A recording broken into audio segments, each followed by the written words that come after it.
Hello everyone, welcome to Net Biology.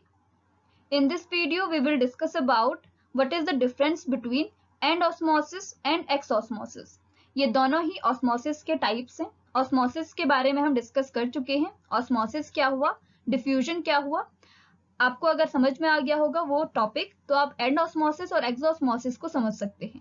ये जो osmosis की प्रोसेसेस हैं, ये लिविंग सेल्स में हम देखेंगे कि लिविंग सेल्स में एंड ऑस्मोसिस एंड एक्सोस्मोसिस क्या होता है और किस तरीके से ये हेल्पफुल है और इनके बीच में क्या डिफरेंसेस हैं. ठीक है, सबसे पहले स्टार्ट करते हैं एंड ऑस्मोसिस से. एंड ऑस्मोसिस का मतलब है inside movement of solvent. Osmosis की प्रोसेस अगर आपको पता है, अगर आपको नहीं पता है तो इससे पहले मैंने ऑस्मोसिस और डिफ्यूजन में क्या डिफरेंस है उसके बारे में बता दिया था, तो आप वो जाके वीडियो जाके देख सकते हैं. एंड ऑस्मोसिस ऑस्मोसिस का एक ऐसा टाइप है जिसमें इनवर्ड मूवमेंट होता है सॉल्वेंट का. ऑस्मोसिस एक ऐसी प्रोसेस होती है जिसमें केवल सॉल्वेंट ही मूव कर पाता है, और इसका रीजन क्या है, क्योंकि ऑस्मोसिस में सेमी परमिएबल मेम्ब्रेन प्रेजेंट होती है जिसमें से केवल स्मॉल मॉलिक्यूल्स ही आर पार जा सकते हैं. इसलिए जो सल्यूट पार्टिकल्स हैं वो यहाँ से आर पार नहीं जा सकते, तो केवल सॉल्वेंट का ही यहाँ पे मूवमेंट हो पाएगा. और मेनली हम सॉल्वेंट को क्या मानते हैं, वाटर मान लीजिए, तो वाटर का ही केवल मूवमेंट हो पाएगा. तो बाहर से अंदर की ओर जो मूवमेंट है वो क्या कहलाएगा, एंड ऑस्मोसिस. किसका, सॉल्वेंट का, या आप कह सकते हो वाटर का. In this type of osmosis, water moves into the living cell. इसमें क्या होता है, जो water होता है वो living cell के अंदर move करता है. ठीक है, लिविंग सेल का एग्जांपल यहाँ पे ऑस्मोसिस, मेनली हम बायोलॉजी की बात कर रहे हैं तो ऑस्मोसिस हम एक लिविंग सेल के अंदर इसको देखते हैं.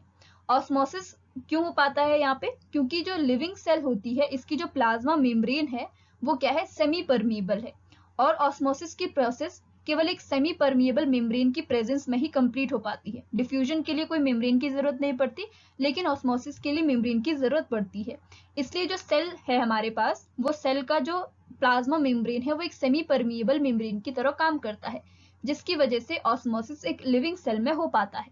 तो इस टाइप के ऑस्मोसिस में जो वाटर है, ये जो सॉल्वेंट है, वो अंदर की ओर मूव करता है. It occurs when cell is placed in hypotonic solution. अगर आपको पता है ऑस्मोसिस की प्रोसेस क्या है, ऑस्मोसिस में क्या होता है तभी आप इसको समझ सकते हैं. अगर एक सेल को हाइपोटोनिक सोल्यूशन में रखा जाए, हाइपोटोनिक सोल्यूशन का मतलब है जहां पे वाटर ज्यादा हो और सॉल्वेंट कम हो. सोल्यूशन क्या हुआ, सॉल्वेंट और सोल्यूट का जो मिक्सअप होता है वो सोल्यूशन कहलाता है. तो एक ऐसा सोल्यूशन जहां पे सॉल्वेंट ज्यादा हो, मतलब वाटर ज्यादा हो, और सल्यूट पार्टिकल्स यहाँ पे कम हो. मान लीजिए सल्यूट पार्टिकल्स यहाँ पे कम है और बाकी ये सारा क्या है, वाटर है. ये लाइंस जो है वो सल्यूट को दर्शा रही है, और बाकी जो खाली स्पेस है वो क्या है, आपका सॉल्वेंट है. सॉल्वेंट मतलब वाटर है. तो ये सोल्यूशन आपका हाइपोटोनिक सोल्यूशन कहलाएगा, डाइल्यूटेड सोल्यूशन कहलाएगा. क्यों, क्योंकि यहाँ पे वाटर ज्यादा है. और हमने कहा था कि जो सोल्यूशन की कंसंट्रेशन होती है वो किस पे बेस्ड होती है, सल्यूट पार्टिकल्स पे. ठीक है, तो ऑस्मोसिस में क्या होता है, लो कंसंट्रेशन से हाई कंसंट्रेशन की तरफ मूवमेंट होता है. किसके केस में, अगर हम किसको बेस मान रहे हैं, सोल्यूशन कंसंट्रेशन को. अगर हम सॉल्वेंट कंसंट्रेशन को बेस मान रहे हैं तब कहां से कहां की ओर मूवमेंट होगा, सॉल्वेंट को अगर हम बेस मान रहे हैं तो सॉल्वेंट की कंसंट्रेशन जहां ज्यादा हाई होगी वहां से लो की तरफ होगा. ठीक है, तो तब तक होगा जब तक इक्विलिब्रियम मेंटेन ना हो जाए.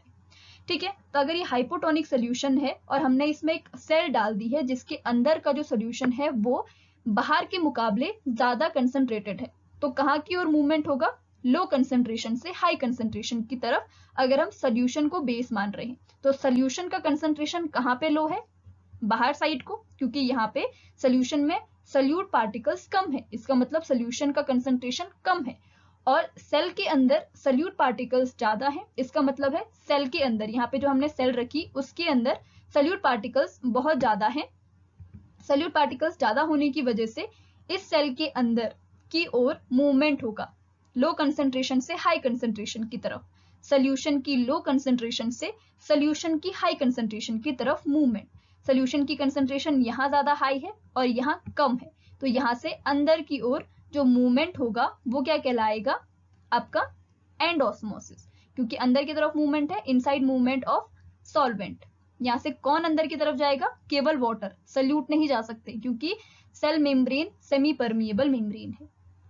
Inside the cell concentration is higher and outside is low. किसकी? सॉल्यूशन की। इनसाइड कंसंट्रेशन ज्यादा है, किसकी? सॉल्यूशन की, मतलब सल्यूट पार्टिकल्स अंदर ज्यादा है, लेकिन अंदर को जो वाटर होगा उसकी कंसंट्रेशन कम है। किसके कंपैरिजन में? बाहर के कंपैरिजन में। बाहर वाटर ज्यादा होगा, राइट? इसकी वजह से ही, तो वाटर के ज्यादा होने की वजह से ही सल्यूट पार्टिकल्स कम है, इसी की वजह से तो ये हाइपोटोनिक सोल्यूशन कहला रहा है। ठीक है, तो यहां से क्या होगा? आउटसाइड ज्यादा कंसंट्रेशन है and outside is low concentration of solution and inside is high concentration of solution. Because of this water moves inside the cell.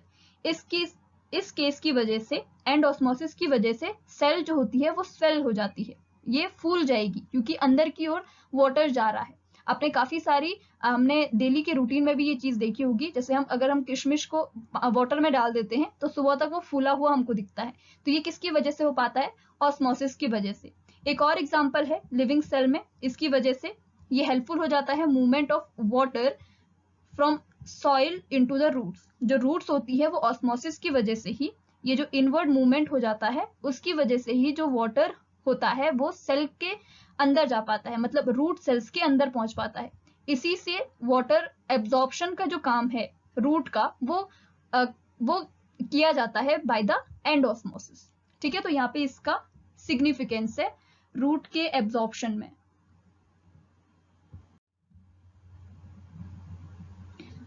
Next है एक्सऑस्मोसिस। एक्सऑस्मोसिस एंडोस्मोसिस का एकदम अपोजिट है। Outside movement of solvent. जब जो movement होगा, जो solvent है वो अंदर से, सेल के अंदर से बाहर की ओर मूव करेगा। सॉल्वेंट का मतलब यहाँ पे वाटर से है। ठीक है, in this type of osmosis water moves out from the living cell. Living cell, एक सेल के अंदर से बाहर की ओर वाटर जाएगा, मूव करेगा। It occurs when cell is placed in hypertonic solution.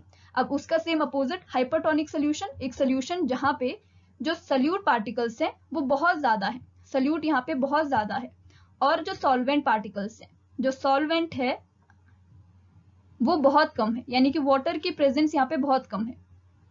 एक ऐसा सोल्यूशन जिसमें हमने बहुत सारा शुगर डाला हुआ है और जो वाटर है वो बहुत कम लिया हुआ है। मान लीजिए आपने आधा गिलास पानी लिया और उसमें 3-4 चम्मच शुगर या सॉल्ट मिला दिया, तो उस कंडीशन में जो आपके पास सोल्यूशन आएगा वो बहुत ही ज्यादा कंसंट्रेटेड होगा, क्योंकि यहाँ पे सल्यूट पार्टिकल्स ज्यादा हैं, नमक की ज्यादा प्रेजेंसी है। किसकी कंपैरिजन में? वाटर की कंपैरिजन में। तो ये सोल्यूशन हाइपरटोनिक सोल्यूशन कहलाएगा। और जब हम इसमें एक सेल को प्लेस करेंगे तो सेल के अंदर का जो सोल्यूशन होगा वो इसके कंपैरिजन में कम होगा, क्योंकि वहां पे वाटर ज्यादा होता है और सल्यूट पार्टिकल्स थोड़े कम होते हैं। तो जो सल्यूट पार्टिकल्स हैं उनकी वजह से ही कंसंट्रेशन हो पाती है, तो अंदर हाइपोटोनिक हो जाएगा और बाहर हाइपरटोनिक हो जाएगा। तो मूवमेंट कहाँ होगा? लो से हाई की तरफ। और लो कहाँ है? यहाँ। सोल्यूशन की कंसंट्रेशन लो कहाँ है? यहाँ अंदर, सेल के अंदर। तो ये यहाँ से बाहर की ओर मूवमेंट करेंगे, इसके जो पार्टिकल्स होंगे वो यहाँ से और बाहर की ओर मूव करेंगे। तो सोल्यूशन में जो सॉल्वेंट है यानी कि जो वाटर है वो बाहर की ओर जाएगा। Inside the cell is less concentrated compared to outside, that's why the water moves outside the cell. इसकी वजह से आउटसाइड मूवमेंट होगा, क्योंकि ऑस्मोसिस यही होता है, लो कंसंट्रेशन। किसकी कंसंट्रेशन? सोल्यूशन की। लो कंसंट्रेशन से हाई कंसंट्रेशन की तरफ मूवमेंट। और ये क्यों हो पाता है इसका भी रीजन मैंने ऑस्मोसिस वाली वीडियो में बताया था। In this case cell can shrinks. जैसे पहले सेल स्वेल हो जाती थी, यहाँ पे सेल सिकुड़ जाएगी, वहां पे फूल जाती थी, यहाँ पे सेल सिकुड़ जाएगी, क्योंकि इसके अंदर का जितना भी वाटर है, जितना भी सॉल्वेंट है वो बाहर को मूव हो चुका है, इसकी वजह से सेल सिकुड़ जाती है। और इसका एग्जांपल है when the grapes kept in salt solution it shrinks। यहाँ पे द की जगह पे इट है, it shrinks due to एक्सऑस्मोसिस। यहाँ पे स्पेलिंग मिस्टेक है।